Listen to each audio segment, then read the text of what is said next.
होली क्यों मनाते हैं, आइए जानते हैं इस कहानी के माध्यम से। और वीडियो को लाइक शेयर सब्सक्राइब करके एक अच्छा सा कमेंट जरूर कर देना। बहुत समय पहले की बात है। प्राचीन भारत में एक शक्तिशाली असुर राजा था, हिरण्यकशिपु। वह बहुत घमंडी और क्रूर था। उसने कठोर तपस्या करके वरदान पाया था कि उसे कोई मनुष्य, देवता या पशु आसानी से मार न सके। इस वरदान के कारण वह खुद को भगवान समझने लगा। उसने अपने राज्य में आदेश दिया, कोई भी भगवान विष्णु की पूजा नहीं करेगा, सब केवल मेरी ही पूजा करेंगे। लेकिन उसी राजा का एक छोटा सा बेटा था, प्रहलाद। प्रहलाद बचपन से ही भगवान विष्णु के परम भक्त थे। वह हर समय ओम नमो भगवते वासुदेवाय नमः जपते रहते थे। जब हिरण्यकशिपु को यह पता चला तो वह आगब बोला हो गया, मेरे ही घर में मेरा विरोध। उसने प्रहलाद को समझाने की कोशिश की, डराया धमकाया, लेकिन प्रहलाद का विश्वास अडिग था। उन्होंने कहा, पिताश्री, सच्चे भगवान तो श्रीहरि विष्णु हैं। यह सुनकर राजा ने प्रहलाद को मारने के कई प्रयास किए। उन्हें ऊंचे पहाड़ से गिराया गया, लेकिन वे बच गए। जहरीले सांपों के बीच डाला गया, लेकिन कुछ न हुआ। हाथियों से कुचलवाने की कोशिश की, पर भगवान ने हर बार उनकी रक्षा की। अब हिरण्यकशिपु ने अपनी बहन को बुलाया, होलिका।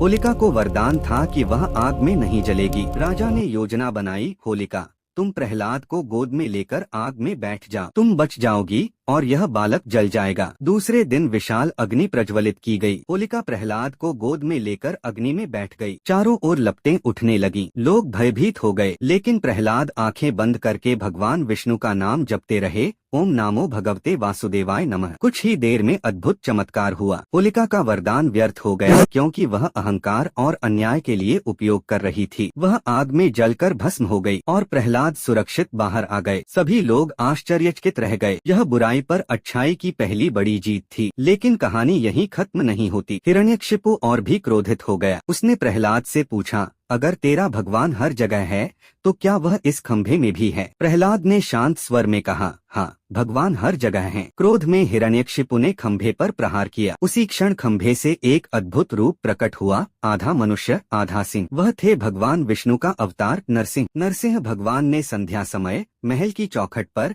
अपने नाखूनों से हिरण्यकशिपु का अंत किया, ठीक वैसे ही जैसे वरदान की शर्तों के बीच का मार्ग निकालकर। इस प्रकार सत्य, भक्ति और अच्छाई की जीत हुई। होलिका दहन की रात हमें यह सिखाती है, अहंकार और बुराई का अंत निश्चित है। सच्ची भक्ति और विश्वास की हमेशा रक्षा होती है। अन्याय चाहे कितना भी शक्तिशाली हो, सत्य उससे बड़ा होता है। इसी घटना की याद में हर साल होलिका दहन किया जाता है। लोग लकड़ियां इकट्ठी करके आग जलाते हैं और प्रार्थना करते हैं कि उनके जीवन की बुराइयां भी उसी अग्नि में जल जाएं। अगले दिन रंगों की होली खेली जाती है। यह खुशियों, प्रेम और भाईचारे का प्रतीक है। लोग एक दूसरे को रंग लगाकर कहते हैं, बुरा न मानो, होली है। होली हमें सिखाती है, विश्वास रखो, बुराई से डरो मत और जीवन को रंगों की तरह खुशियों से भर दो। यही कारण है कि हम हर साल हंसी, रंग और उत्साह के साथ होली मनाते हैं।